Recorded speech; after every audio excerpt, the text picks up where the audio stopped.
त्यसको निर्माण सम्पन्न अन्तिम चरणमा पुग्दाखेरि फेरि खाडल बनाइएको छ। भत्काएन, टाइममा सकेनन्, अनेक गरेर बाहना गरे, कतिचोटि मात्रै यो डिजाइन चेन्ज गर्नु बनाउनु। ग्वारकोको फ्लाइओभर निर्माण सम्पन्न नहुँदाखेरिको अवस्था तपाईँले देख्न सक्नुहुन्छ। मेरो रूपा कायस त धेरै दुःख छ नि, एकचोटि काट्नलाई नै कति 10-15 मिनट लाग्छ, एकदम जाम हुन्छ क्या यहाँ। विवेक थापा मगर, सरकार त्यस्तो हो कि इन्जिनियर त्यस्तो हो कि? अवशेष श्रेष्ठ। कस्तो छ ट्राफिक जाम यहाँको? ट्राफिक जाम ठिकै छ, गरेको छ। यो अहिले भत्काउनु, यो पछि समस्या जुन देखिसकेपछि भत्काउनु भयो त्यो राम्रै हो।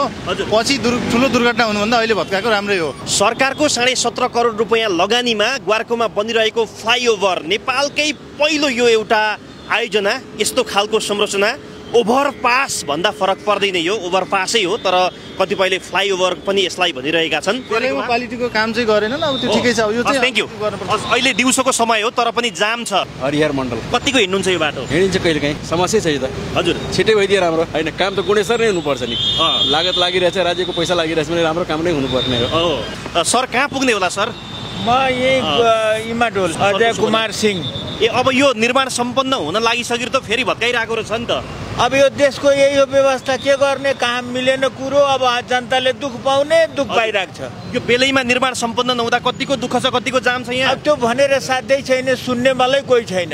वास्तवमा सरकारी निकायका इन्जिनियरहरू पटक पटक आए, हरेक दिन जस्तो आउँथे, हामीले पनि देखेका थियौँ। उनीहरूले के हेर्थे, के रिपोर्ट लान्थे, कुन गुणस्तरको काम भएको भन्थे, त्यो एउटा प्रश्न यहाँ निर्माण कम्पनीलाई मात्रै होइन सरकारलाई पनि भइरहेको छ। जमिन चाहिँ सबैतिर चाहिँ एकनासले दबेको भए चाहिँ यो ग्यापहरू आउँदैन थियो। त्यहाँ चाहिँ भइदियो के भने चाहिँ हाम्रो साधोबाटोतिर चाहिँ तपाईँको चाहिँ यो जहाँ चाहिँ बढी हाइट छ नि, यता पुल भएको साइडतिर त्यहाँ चाहिँ अलिक बढी दब्यो र अर्कोतिर चाहिँ दबेन भनेको चाहिँ त्यहाँ चाहिँ डिफ्रेन्सियल सेटलमेन्ट, त्यो दब्ने चाहिँ एकनासको भएन।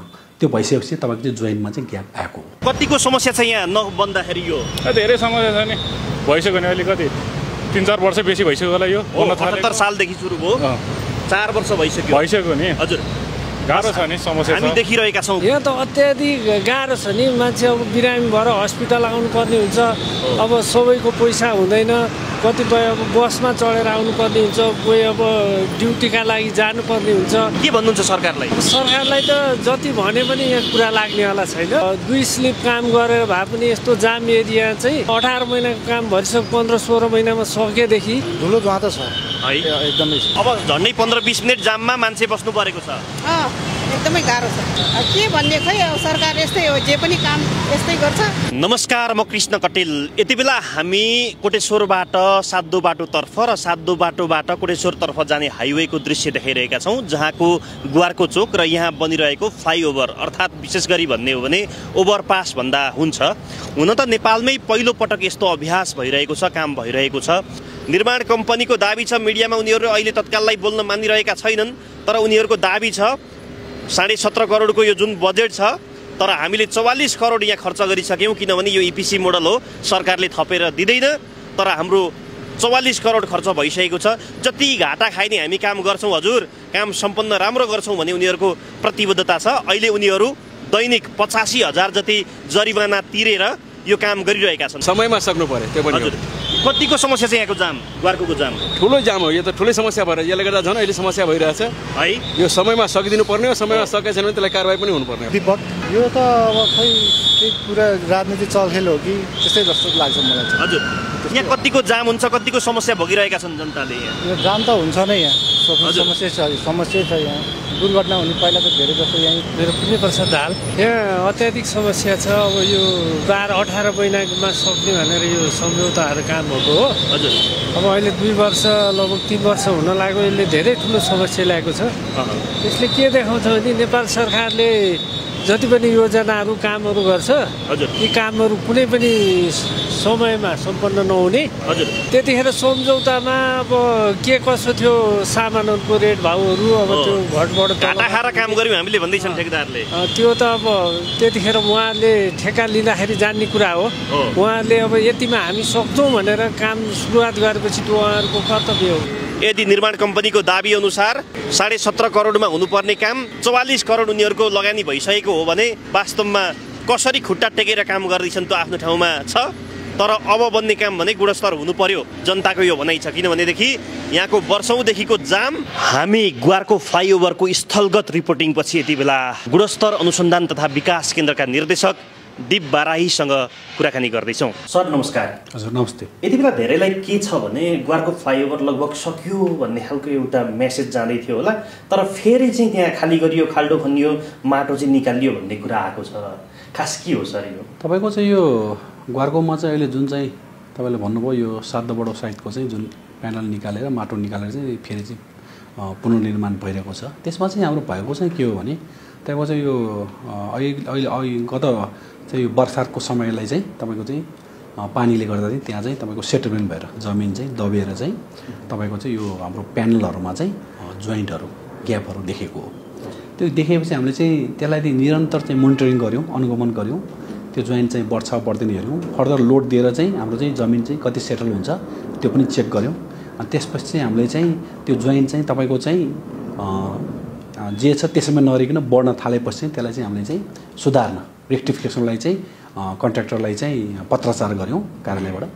त्यसपछि चाहिँ सुरुदेखि नै कन्ट्र्याक्टरले चाहिँ यो इपिसी मोडालिटीको ठेक्का भएकोले उसैले नै तपाईँको चाहिँ डिजाइन गर्ने, उसैले चाहिँ बनाउने भएकोले उसले चाहिँ आफ्नो चाहिँ यो जियो टेक्निकल एक्सपर्ट तपाईँको यो विदेशी एक्सपर्टहरूसँग चाहिँ तपाईँको चाहिँ निरन्तर चाहिँ कोअर्डिनेसनमा चाहिँ रहेर राय सल्लाह लिएर चाहिँ उसले चाहिँ तपाईँको चाहिँ सुरुमा चाहिँ यो प्यानल ननिकालिकन चाहिँ तपाईँको चाहिँ यसलाई चाहिँ ट्रिटमेन्ट गर्न सकिन्छ कि सुधार्न सकिन्छ भनेर निरन्तर ऊ लाग्यो।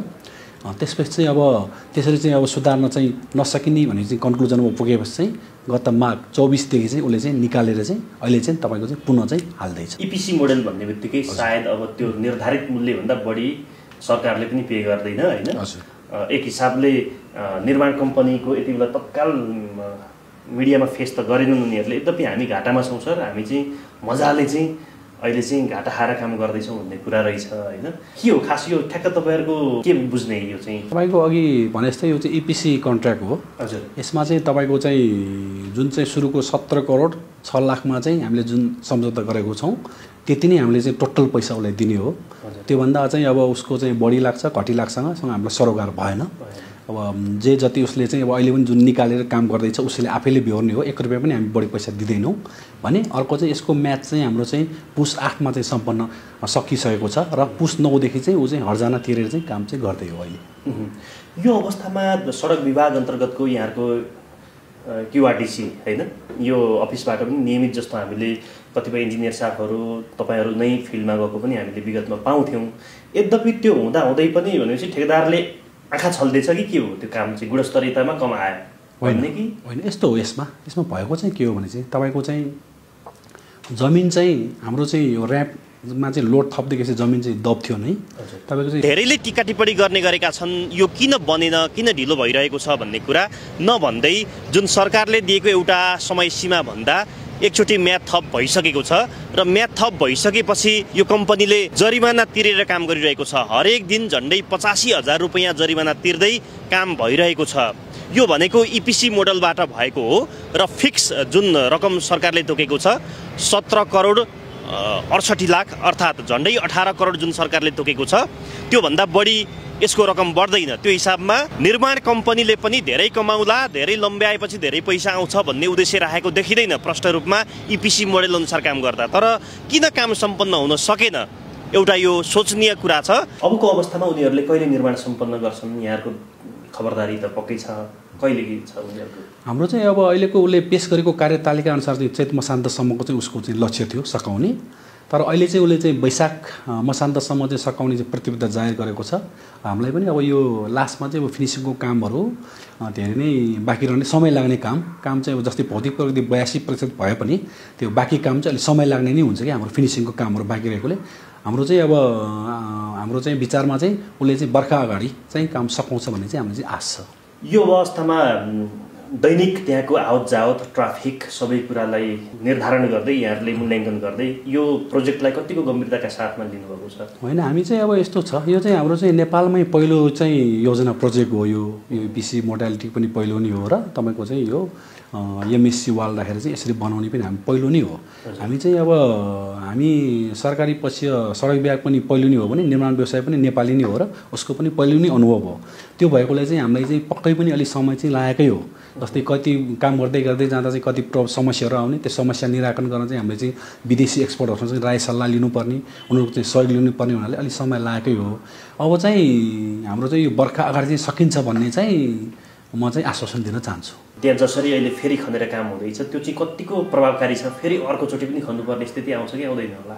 अब तर यस्तो छ, अहिले जुन चाहिँ काम हामीले गरिरहेको छौँ त्यसमा चाहिँ हामीले सेटलमेन्टको जुन जमिन मैले अघि दब्यो भने नि त्यो दबिन चाहिँ अहिले चाहिँ रोकिसकेको छ। अब फर्दर त्यो दब्दैन। त्यो त्यस साथसाथै हामीले चाहिँ अहिले फर्दर चाहिँ त्यो ग्राउन्ड चाहिँ इम्प्रुभमेन्ट गरेर त्यसमा चाहिँ माइक्रो पाइलिङ गरेर उसकै खर्चमा तपाईँको चाहिँ अहिले चाहिँ हामीले चाहिँ त्यसरी दोहोऱ्याउनु नपरोस् भनेर बिस्तारै चाहिँ हामीले चाहिँ रेगुलर चाहिँ हाम्रो चाहिँ सुपरभिजन मोनिटरिङमा चाहिँ काम चलिरहेको छ।